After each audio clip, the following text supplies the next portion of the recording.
पर मैं खा रहा हूँ पीलू। और पीलू बहुत मीठे होते हैं, इससे लू नहीं लगती है, इसके लिए जाले नहीं काटनी चाहिए। यानी यस। जी हाँ मित्रों, आज हम बात करते हैं थार के अंगूर यानी पीलू के बारे में।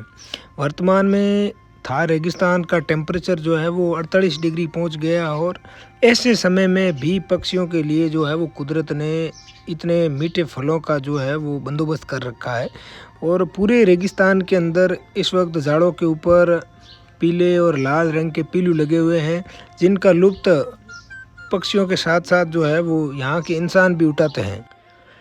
पीलू का स्वाद जो है वो खट्टा मीठा होता है और राजस्थान के अंदर, पश्चिमी राजस्थान में ख़ास तौर से गांवों की महिलाएं और बच्चे सुबह सुबह अपने घर से जो है वो बनिया और बाल्टियां लेके निकलते हैं और लोटों के अंदर भर भर के पीलू लेके आते हैं। ये फल है, काफ़ी एंटीऑक्सीडेंट होता है और जो कि लू से बचाता है। इस फल का सेवन करना स्वास्थ्य के लिए बहुत लाभदायक होता है। यहाँ तक कि अंगूर से ज़्यादा इस फल का जो सेवन है वो यहाँ के निवासियों के लिए लाभदायक होता है। इस फल को खाने का भी एक विशेष तरीका होता है। इस फलों को जो है वो सिंगल सिंगल नहीं खाया जा सकता है, क्योंकि सिंगल खाने से जो है वो जीभ फट जाती है। तो इसके फलों को एक साथ खाया जाता है, एक मुट्ठी भर के।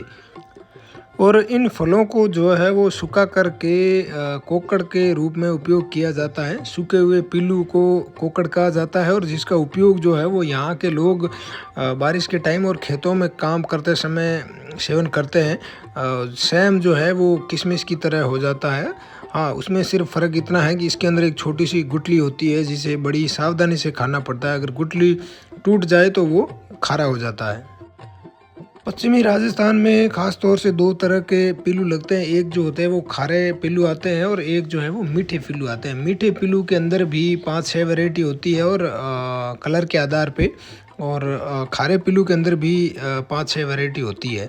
क्योंकि ये सालोडोरा ओलियडेसी और सालोडोरा पर्सिका, ये दो जो है वो स्पीसीज़ है इसकी, और इन दोनों स्पीसीज़ का उपयोग होता है। साल्वाडोरा पर्सिका जो है वो खारा पिल्लू को बोलते हैं और साल्वाडोरा ओलियडेसी जो है वो मीठे पिल्लू की झाड़ होती है। थार रेगिस्तान में बायोडाइवर्सिटी में इस पेड़ का बहुत महत्व है मित्रों, क्योंकि ये पेड़ इतना घना होता है कि एक बार को अगर आकाश से जो है वो अंगारे गिर जाए तब भी जो है वो इसके नीचे बैठे व्यक्ति को आँच नहीं आती है, क्योंकि ये पेड़ बहुत ठंडा होता है।